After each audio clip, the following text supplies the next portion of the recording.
Okay, so I'm here with the lovely Sheila Anderson today, and we're going to get into image. We're going to talk all about it. Sheila Anderson is a image consultant, brand specialist, and for those of you who think that brand doesn't matter, by the end of this video, you will be convinced. Now, Sheila, to open this up, I a guy I interviewed, his name was Neil Patel. He did an experiment.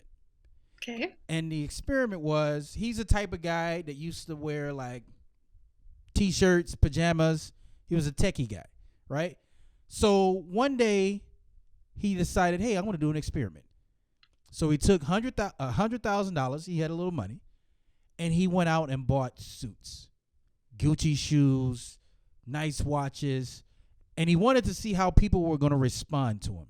Okay. And the experiment went so well that he brought his buddy on, who was making about $50,000 that year. I mean, $50,000 a year as a car salesman, and it went so well for him that he received opportunities for employment and things like that. And his buddies,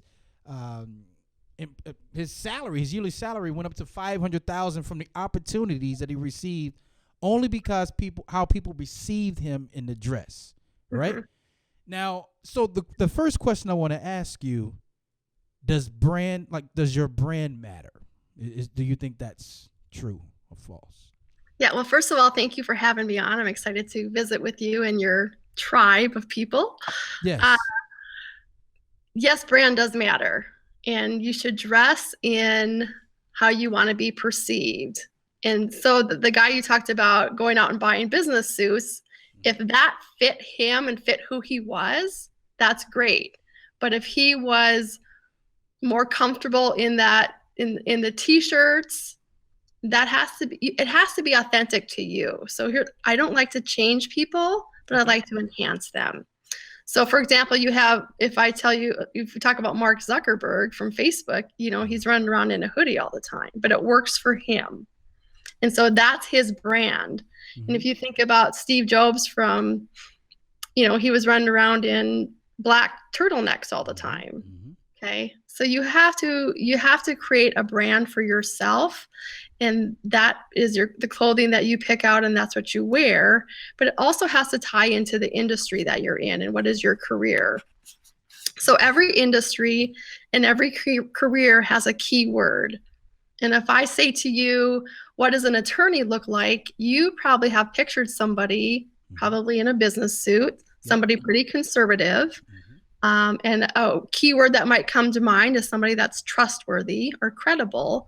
And what does that look like to you? So when you think about that, what does that look like to you? If I say school teacher, you have a mental picture that popped into your mind of what a school teacher probably looks like. Yes. Somebody maybe a little bit more casual. If I say I'm in the marketing department or a graphic designer, you're going to think of somebody maybe a little bit more creative, a little bit more edgy. Their clothing is going to be a little bit more trendy. Okay. So every industry has some type of keyword to it. Okay. And when I help people create their personal brand, I have them come up with one word that they want to be known by. So what is that one word that you want to immediately come to mind when people think of you? Oh, you're asking me. Oh. Well, you don't have to answer, but okay. I got a word for you. So if you have your keyword, then that has to tie into the industry you're in as well. And you have to mesh that together. But I always have people stay authentic to who they are. So say you and I are both attorneys, we're going to dress a little bit differently because we're authentic to who we are. I may have on maybe a trendier business suit. You may have on a little bit more professional business suit, but you're going to expect somebody as an attorney to be in some type of a suit. And to brand that, there might be key pieces. Say maybe you always have some creative handkerchief or something. I typically am very rarely without pearls. I mean, we talked about Steve Jobs in a black turtleneck and Mark in a hoodie. And if you think of, not getting totally political, but if you think of Hillary Clinton, she's pretty much branded that pantsuit for women. Yes, she has. I don't think I've ever seen Hillary anything else but a pantsuit. No, so that's her brand. Interesting. That is her brand. Now, Yeah. okay, let's take it back because we like to get to know the people that we interview here. Okay. So, I know the answer to this, but let's tell the crowd. Where did it all begin? Where did you grow up? So I am from South Dakota. Never lived any place outside of South Dakota. And growing up, I was very creative. I loved art class, and I would like redecorate my room every weekend. So I had a lot of creativity to me.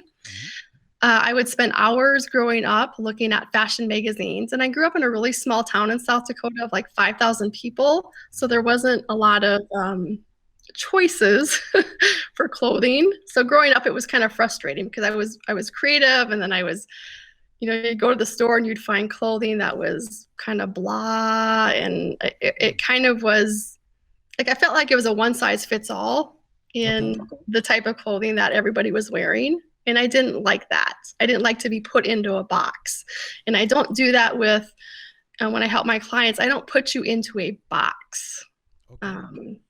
So growing up, I loved clothing, and I was frustrated, and I was overweight as a child, and I was overweight as a teenager, and I was overweight in college. And so that grew into a frustration with me on on a body image thing. Okay. So I'm like, okay, I know I can look just as good as anybody else that's maybe a size whatever. Mm-hmm. And so that was frustrating for me. And so I figured out, how do I dress my body? How do I look the best I can at any size I am? Mm-hmm. And so that I think that kind of fed me becoming a personal stylist. So I had a personal styling company for about 15 years. I trained under a lady that lives in Los Angeles. Really? Okay. And so she worked on, I'm going to kind of date myself a little bit, but she worked on the set of Designing Women. Yeah. Remember that show? Yeah. So I trained under her, and I said for 15 years I did personal styling. I did color draping, some body shape stuff. So typically what you think about when you think of, a lot of people, when they think of an image consultant, they think all I'm going to do is dress you. And so I did that for 15 years. And I did love it, but I knew I'm also in the corporate world. I'm a brand manager at an insurance company. And so I would very often watch people in meetings, or watch people get promoted, or people that were getting passed over for promotions. And I was trying to figure out why they were getting passed over when their skill set was maybe just as good as the other person's, but maybe their dress wasn't as professional, or they didn't communicate themselves in a way that they were maybe a leader, considered as a leader, or maybe as trustworthy or as credible. And then I would watch body language in meetings. And, I knew there was so much more to helping people create their personal brand and their image than just dressing people. So I sought out a mentor, and I went back to school, took some online courses through the Studio for Image Professionals, and I did some corporate training, and I did a menswear course, which was really fun. And I was able to rebrand my business last year and include all of those elements into making your image versus just appearance, and having it at your behavior and your communication and your digital footprint. And what friends are you hanging around? Your mother was right when she said you become like the friends you hang around, because you really do. That's where I came from. Now let me ask you a question. Yep. Do you have your? I hear feedback too when I'm talking. On your computer? On my computer? Yeah, like you have a headset? I can get one. I don't have one up here with me. Okay. Actually, I don't hear it now. But when you were growing up, do you remember right around the age when you started experimenting with dress, when you felt like, okay, this is boring, this is not me. I want to take a small risk, and I want to do something that the other people around me are not doing right now? Okay. I would say probably 11, 12, probably getting into junior high. That 7th, 8th grade, where you're just out of grade school and now you're kind of growing up. Do you remember that outfit? when you first took your risk, your first time? Oh, I do. Oh, I do. I had a suit specially made in all the wrong colors, in all the wrong style for me. okay. But I had something because I was frustrated and I couldn't find anything that fit me. Mm-hmm. And so my mom had a friend that was a seamstress. And so we went to the store and we found a pattern that I liked and picked out the fabric and stuff, which was amazing. And then I had a suit specially made for me. So it Wow. would fit me. And I was excited about that. Now, you know what's so fascinating about that story is that your mom, you probably went to your mom and say, hey, Mom, I want to do something. Like, did you have a conversation with her and say, hey, look, I want to find something different? I knew, yeah, I can't quite remember it all, but I do remember her knowing how frustrated I was with clothing and not having things that fit. Yeah. And being in a small town, you couldn't find everything, and so. But that was cool of her to get her friend to make you something. Yeah. And it was it like a Hillary Clinton pantsuit when you say suit? A little bit. I remember it was like tweed and it was peach and brown. Really? And I believe it had a vest as well. So it had pants and a blazer and a vest. I know, junior high, who was wearing that? That was really professional. Okay, so here I could mix and match. I knew I could mix and match with those pieces. It makes more fun. And you knew that at 11 and 12. Mm-hmm. Do you remember the reaction? Because what did you wear it to? Did you just wear it to class, or was it a dance, or what was it? I don't think it was a dance. I mean, I remember wearing it to school, and maybe for a little bit more dress up things. Not every day to school, but it was kind of a more dressy outfit. Okay. And I love to dress up, so this is funny. My mom is very casual. And I'm not. So we would clash quite a bit. Like she would pick out things that would be like super, super casual and super maybe sporty kind of looking. And we clashed all the time trying to shop for me because I would buy those things because your mom was with you and she was going to buy what she thought you needed, Of course. And moms knows best, especially when you're in high school. So you had to wear it, but it was even today, people, if you put on something and you know it's not your style, you can feel that. I mean, there's times you come out in the mirror and look at yourself kind of go, yeah. But if you come out in something amazing, it's like, oh, and you kind of rock the day and your whole attitude changes that whole day. That's true. Now, do you remember the reaction that you received from the students? Oh gosh. I don't think so, but I did have friends that would always we would like exchange clothes. We'd wear each other's clothes and we would make outfits. So we'd spend like a Saturday afternoon in each other's closets and like, oh, I'm going to wear this. And oh, I could put that with this. And I remember doing that, but I don't remember the reaction. And I think for me, it was probably attention, maybe feeling not as maybe pretty as the other girls because I wasn't maybe at the weight they were. And so that was a way for somebody to notice me, probably not in the way that you want them to notice you. You want them to notice you for who you are. Yes. But at that age, it's, you're fighting for attention and you're trying to figure out who you are. So that's true. But the way you approached it in a brave way, because usually what happens is people would try to dress like the people they think are the most popular. But you went a totally different angle. You like, I want to make my own outfit, create my own lane, and go that way. Yes. So that's brave. Yeah. Right? So get past 11, 12th grade. I mean, not 11, 12th grade. 11, 12 years old. You're moving along. And you're constantly, is your mom's friend constantly making outfits for you, or you? She made several things. She made several things for me, and we would buy things, and then she would have to maybe alter them a little bit to fit me better. Because I'm pretty short, so I had to have a lot of things hemmed.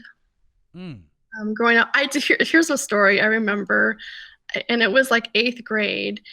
My friend and I would buy jeans, and and we would have her mom cut off a little bit of the bottom, and then we would add like a really fun fabric around the bottom, Okay. like maybe a great big floral pattern or something, and just to change it up, something for more creative. So I, in a sense, I was kind of designing clothes back at that time, Mm. but trying to stand out, trying to stick out, trying to be memorable. Wow. See, that's music to my ears when I hear that, because when I was reading your bio, you talked about passion. And the things that you're describing at that age, when you didn't know what you probably were going to be in the future, or maybe you didn't know, but it basically, you're describing that now with your career and the things that you're doing. So that tells me that that definitely was your gift. I definitely was your gift. So, okay, so tell us. Let me ask you this. So, does everyone have a color? Because right now I see that you chose red, black, and white. Now, are you like Sally Jessica Raphael with the glasses? Is that your color every time I see you? Talk a little bit about color. So my brand colors are red, blue, and white. And so this is navy, but you can't probably tell it with this horrible lighting. But Uh-huh. so a lot of times I'll wear my brand color. Okay. And eyeglasses, I probably have 7 pair of eyeglasses. 7 pairs. Yeah, just because I like them. They're fun. They're a statement. They're a way to. They're a great accessory. Okay, but so is that? And forgive me, I'm not. I'm definitely not a fashion guy. Now, is It's a, that what you call the cat eyes glasses? yes, little vintage. Okay. I have a little vintage vibe to me. Interesting. Where does that come from? I'm not sure. I don't know. I'm pretty sure I could have rocked that 60s beehive, right? Mm, okay. I'm kind of a fascination with that whole 50s and 60s look. Okay. Um, I love Grace Kelly. Absolutely Okay. adore her. Okay. And of course, there's Marilyn Monroe. Marilyn Monroe. Okay. There's some other, then those people, like Elizabeth Taylor back in the day, they were striking to me. Yeah. There was something very, very sophisticated about them that I think gets lost today, because everything, I feel like a lot of things are quite trendy. And that classic, that very elegant sophistication, Hmm. I think sometimes is lost today, because the whole world it feels like they want to be really casual. Now it's interesting you said loss, because I'm not from Sioux Falls, but I've lived here for a little bit over 7 years, and I Okay. would see old pictures in the city buildings of people, the way they would dress in Sioux Falls, and people dressed up in suits, and I don't know if this was just one day a week, but I was like, man, people really took pride. And Mhm. now we're into this casual society, because you mentioned Mark Zuckerberg, which Mhm. he has adopted the Steve Jobs mentality of, I think he has all gray shirts and a certain color of, I think maybe blue jeans, and that's all he has in his closet with the sweatshirt. So Mhm. he has totally went to, this is my color, this is what I'm going to stick with, and his mentality is, the less decisions you have to make in your life, the better. Right. What is your thought on that type of thinking with clothing? I think that's smart. I think that, even in your clothing, if you have a minimal wardrobe and everything fits you amazing and looks great on you, Mhm. you don't have all that visual clutter in your life. I mean, you're not opening up, and I mean, if you think about, your desk is all messy and you have all that visual clutter, and then it just, you're wasting Time. I get it. Okay. time. Okay. You're wasting that energy to try to find something, and then you get frustrated, and then you get stressed, and Yeah. yeah. So, what makes up a person's image? So I have it as your A, B, C, D, and E. So I have it your appearance, Okay. your behavior, Behavior. your communication, Okay. your digital imprint. What do I find out about you online if I Google you? Which everybody does that. And a lot of times nowadays, your first impression of someone is not face to face. It's what do you find out about them online? That's true. You're right. Yeah, especially if you're looking for a job. Mm-hmm. You know, And then your environment, like who are you hanging around? What does your car look like if you come and pick me up for a meeting or if I meet you for lunch? If I'm at your office, what does your desk look like? So you can tell a lot about somebody's personality and who they are as a person. What do they have? They have a ton of pictures of their family on their desk. And if they do, typically that means they'd rather be at home. I mean, the family's important to them, but sometimes if it's overkill, if there's like way too many pictures, that might mean that they would rather be at home than at work. Now, see, I've always battled with the cleanliness of the desk, the car, because there's a picture out there, a famous picture of Einstein when he passed away, and he had freaking junk everywhere. Right?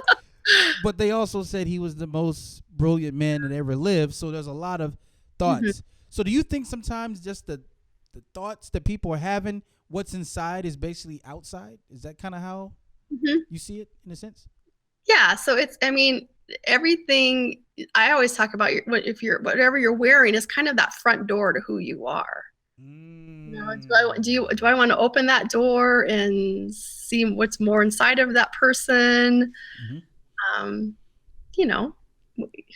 Okay. You do that if you're house shopping. You drive by and kind of go, oh, that looks like a great house, or nah, it doesn't look like a great house. And we all judge things, and it's not just people. We judge if we want to go into that business or not. So go ahead. I'm sorry. I didn't mean to cut you off. No, it happens in like 7 seconds. I was going to ask you about the times. Talk about that a little bit. 7 seconds to make an impression? Yeah, 7 seconds. That's about the average time it takes to make an impression. When somebody meets you, they size you up in about 7 seconds. Wow. If you're trustworthy, or if you're credible, what's your economic status, even your sexual preference. They can tell. There's a lot that they can tell in those 7 seconds about just what's your how are you holding yourself, what's your posture. The first 12 words you speak are the most important. 12 words. 12 words. So is it good to have was that like an elevator speech or something, or is it good to have something already programmed to say when you meet someone? Yeah, like what do you want people to know about you? If you just have those 7 seconds, what do you want people to remember you by? And you kind of have to make it memorable. And that takes some time, to figure out what do I want people to, what's that dash between when you're born and when you pass away? Yeah. On what do you want to be known by? And so you kind of have to tell it in a few minutes. But yeah, the first 12 words is interesting. I mean, nobody really counts that out, but you think about it. How succinct can I be with who I am?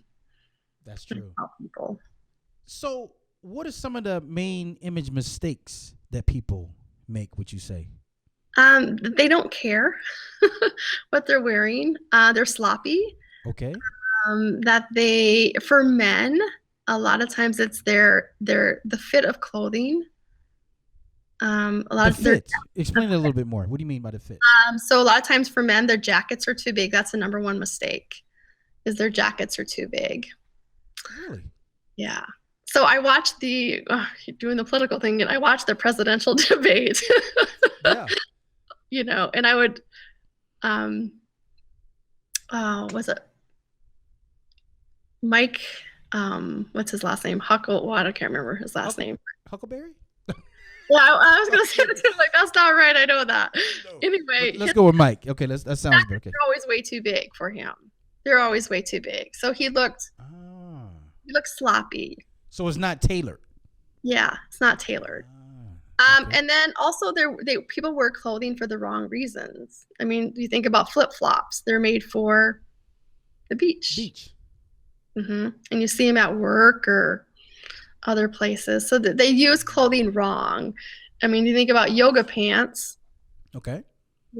Probably most of the yoga pants that you see on the streets of Sioux Falls have never seen yoga class. Yeah, I see a lot in coffee shops and grocery stores. Yeah. Okay. So just think about the function of the clothing. I mean, it's the fit. The fit is crucial. Okay.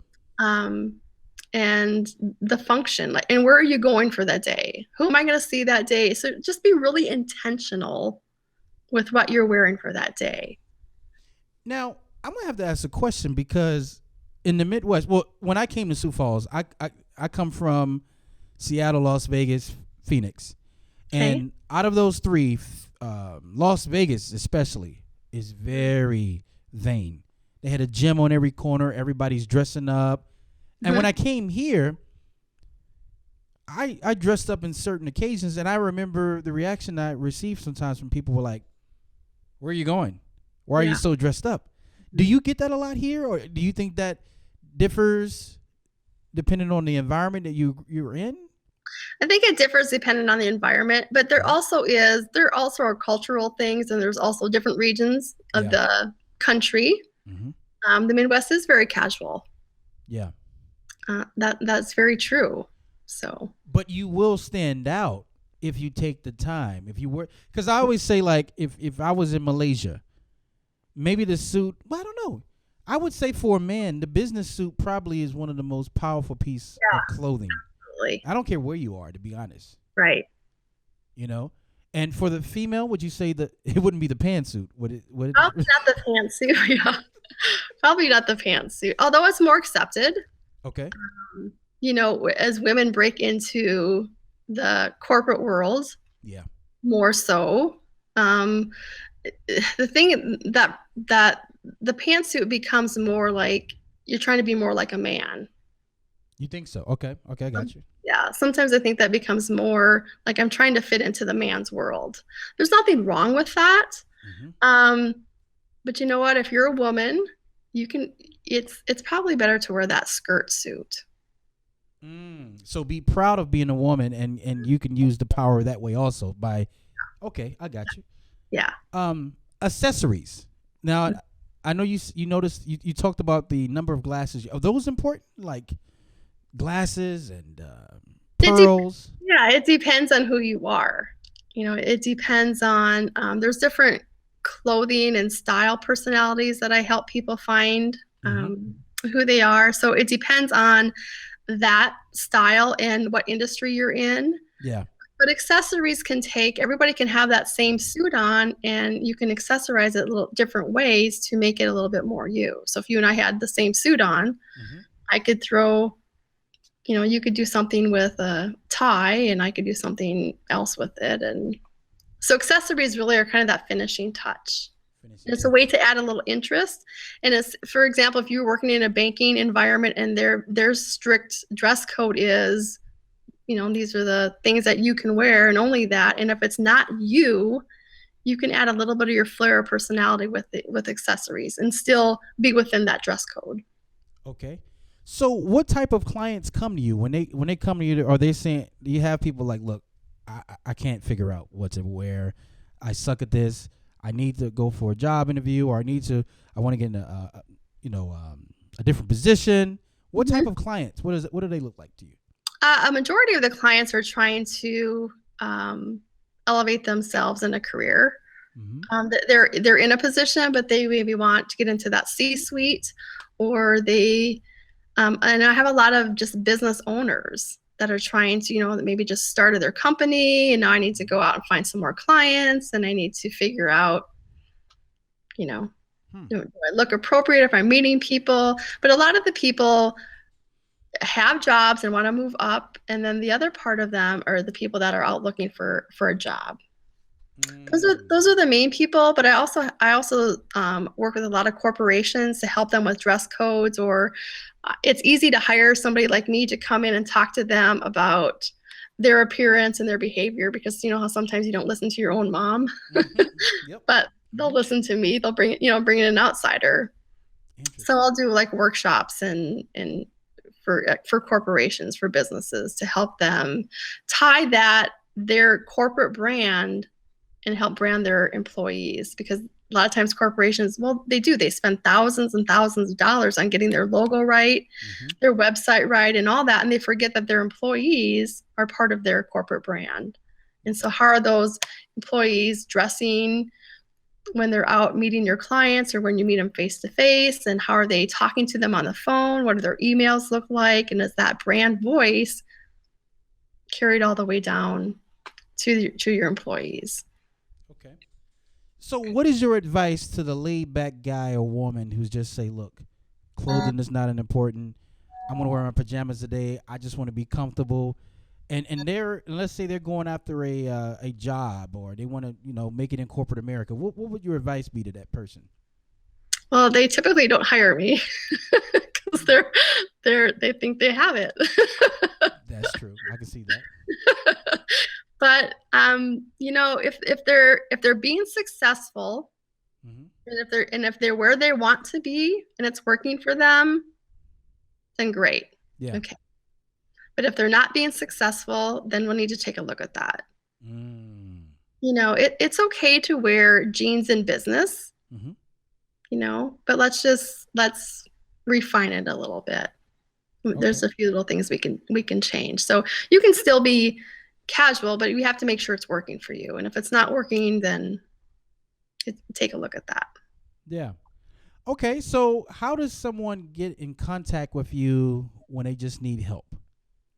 They can go to my website Mhm. at imagepowerplay.com, and they Okay. can send me contact information. They can find me on Twitter or Facebook or LinkedIn, Mm-hmm.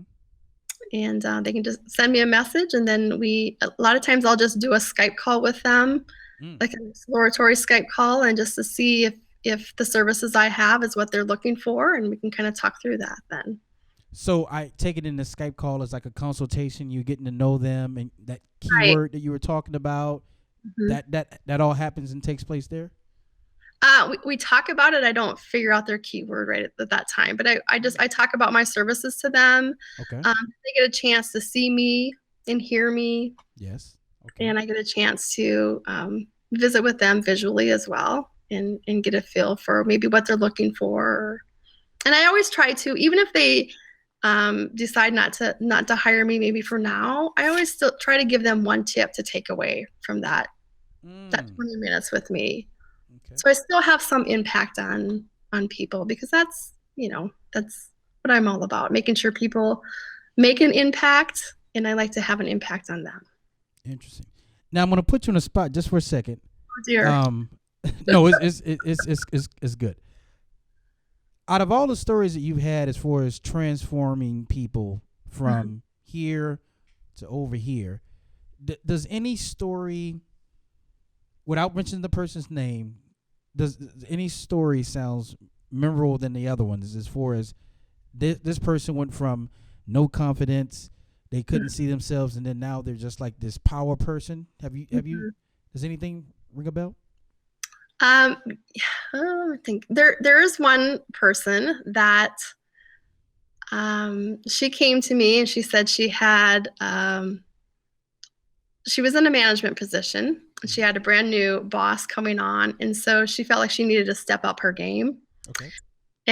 But she said, I have this kind of quirkiness about me, and I'm not sure it's working in the position, the manager and supervisor position. And she didn't know how to take that, what she called a quirkiness, and make that work for her.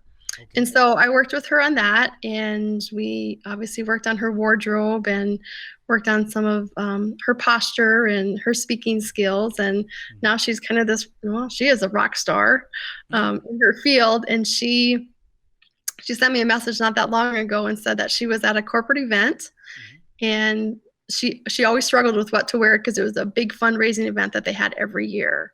Okay.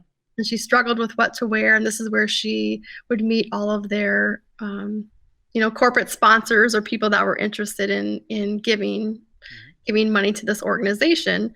And so we had picked out an outfit, and so she was super excited, and she wore it, and she sent me this text message and says, oh my gosh, everybody came up to me and was really interested in who I was, and people were talking to me. She goes, I've never ever had that happen. She goes, it's like they saw the inside of me before, it just must have been oozing out. So she was really excited about and ended up raising a lot of money, and she's just got a lot more self-confidence. So most of the time it's that self-confidence thing.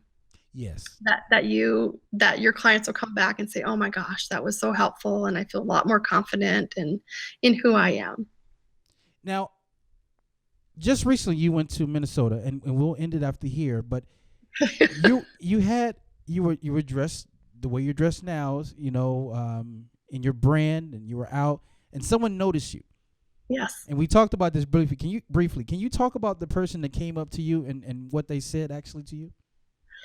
So I was in a restaurant having breakfast, and this lady came over and she said, wow, you guys are really dressed. And my husband was with me. Said, you guys are really dressed up. Like, what are you doing for the day? Or, do you dress like this all the time? And so we told her that we were going to this artisan home tour, and found out that she was one of the founders of this artisan home tour.